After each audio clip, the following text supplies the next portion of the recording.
في القلب مشاعر أخفيها قد أشرقت الشمس عليها عن خطط لم أعبأ فيها ستكون بأيامي فرقا فحياتي قبل الحلقات تيه بضياع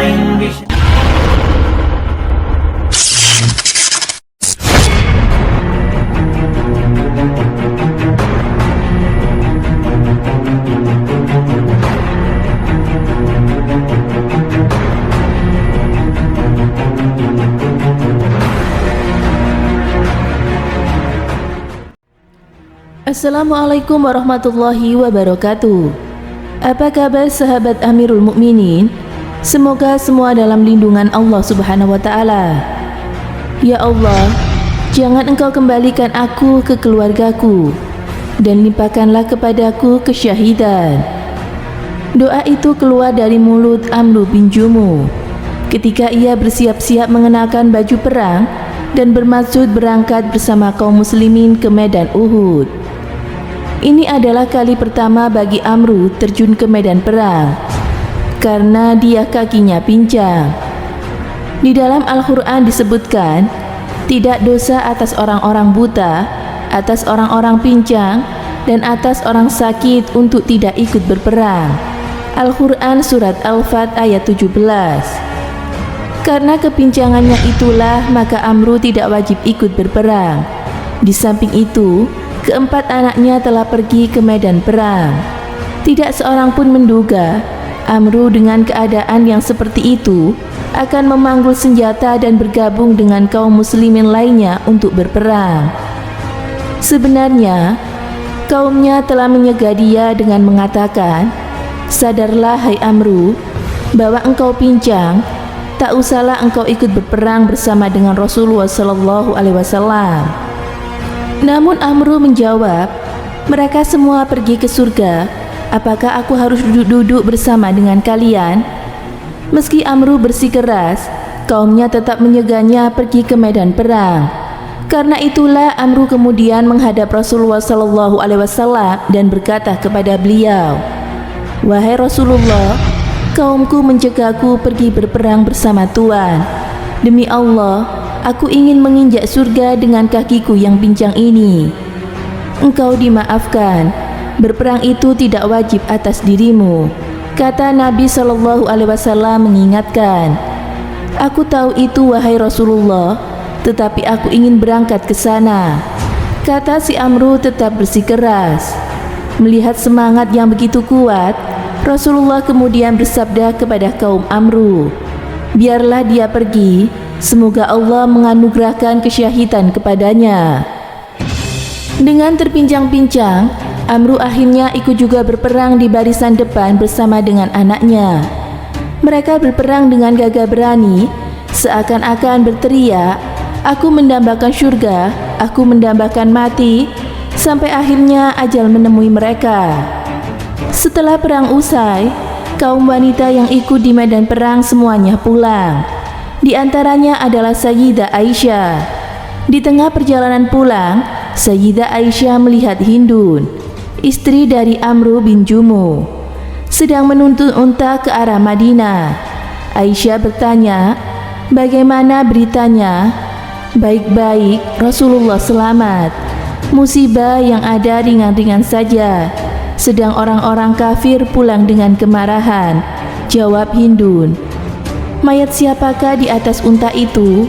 "Saudaraku, anakku, dan suamiku." "Akan dibawa kemana?" tanya Aisyah lagi. "Akan kukubur di Madinah." Setelah itu Hindun melanjutkan perjalanan sambil menuntun untanya ke arah Madinah. Namun untanya berjalan terseok-seok lalu merebah. "Barangnya terlalu berat," kata Sayyidah Aisyah. "Tidak, unta ini kuat sekali, mungkin ada sebab lain," jawab Hindun. Ia kemudian memukul unta tersebut sampai berdiri dan berjalan kembali. Namun binatang itu berjalan dengan cepat ke arah Uhud dan lagi-lagi merebah ketika dibelokkan ke arah Madinah. Menyaksikan pemandangan aneh itu, Hindun kemudian menghadap kepada Rasulullah dan menyampaikan peristiwa yang dialaminya. Wahai Rasulullah, jasad saudaraku, anakku, dan suamiku akan kubawa dengan unta ini untuk kukuburkan di Madinah. Tetapi binatang ini tak mau berjalan, bahkan berbalik ke Uhud dengan cepat. Rasulullah berkata kepada Hindun, "Sungguh unta itu sangat kuat.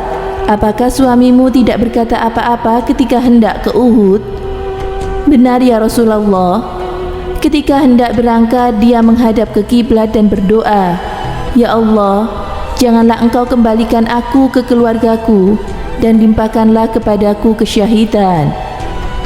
Karena itulah unta itu tidak mau berangkat ke Madinah.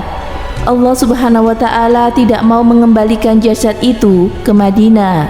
Kata beliau kemudian, "Sesungguhnya di antara kamu sekalian ada orang-orang jika berdoa kepada Allah benar-benar dikabulkan. Di antara mereka adalah suamimu, Amru bin Jumu," sambung Nabi.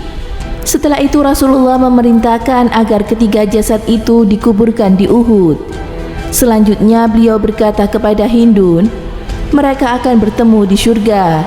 Amru bin Jumu suamimu, Kulat anakmu, dan juga Abdullah saudaramu." "Ya Rasulullah, doakanlah aku agar Allah mengumpulkan aku bersama mereka," kata Hindun kepada Nabi SAW. Masya Allah, begitu mulia hati dari seorang Amru bin Jumu. Bahkan doanya pun langsung dikabulkan oleh Allah Subhanahu wa Ta'ala. Semoga bermanfaat. Wallahu a'lam bishawab.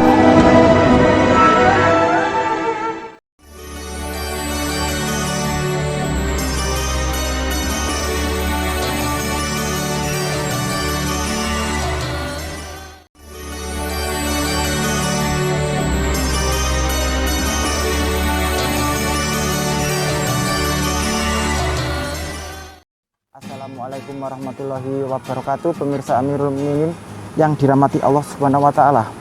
Ammar bin Al-Jamuh adalah salah satu sahabat Nabi Muhammad yang gugur dan mati syahid di medan perang Uhud.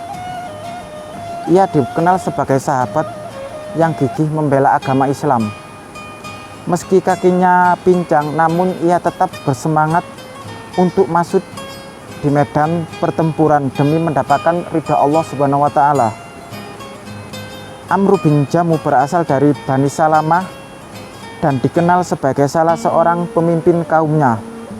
Beliau adalah pemimpin Yasrib pada masa jahiliyah. Pada awalnya beliau tidak memeluk Islam, beliau lebih percaya kepada patung Manat.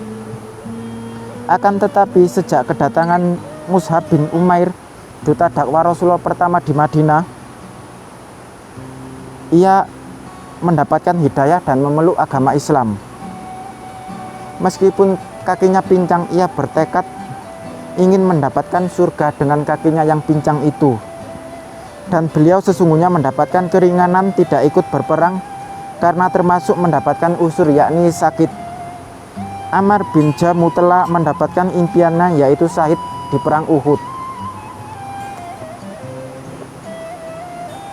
dan dimakamkan dalam satu kuburan dengan Abdullah bin Ammar bin Haram, karena keduanya adalah sahabat dekat. Rahimakumullah Ammar bin Jamuh. Semoga memberi manfaat. Wassalamualaikum warahmatullahi wabarakatuh.